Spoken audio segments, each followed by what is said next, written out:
देवी सरस्वती वाजेभिर्वाजिनीपती धीनामभित्रियवतु। नमस्ते गणपतये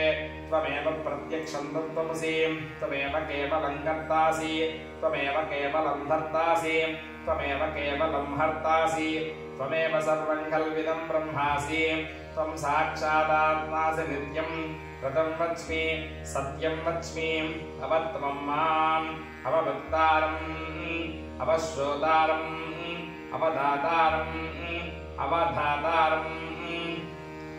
भूः ओं भवः ओं स्वः ओं अग्निर्मूर्धादिवक्रवत्पतिः पृथिव्या अयम् अपागुं सिजन्वती ओं नमो हिरण्यवाहवे सेनान्ये दिशां च पतये नमो नमो वृक्षेभ्यो हरिकेशेभ्यः पशूनां पतये नमो नमः स्वस्पिञ्जराय त्रिषीमते पथीनां पतये नमो नमो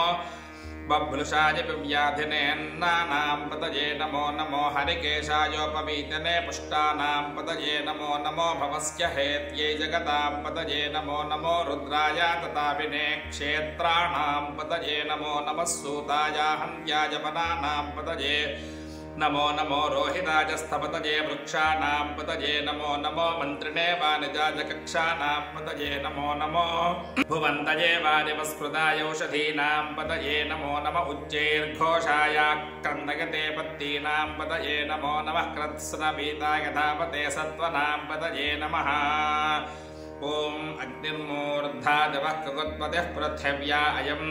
अपागुं रेतागुं सिजन्वती ॐ स्वः ॐ भवः ॐ भूः ॐ स्वाहा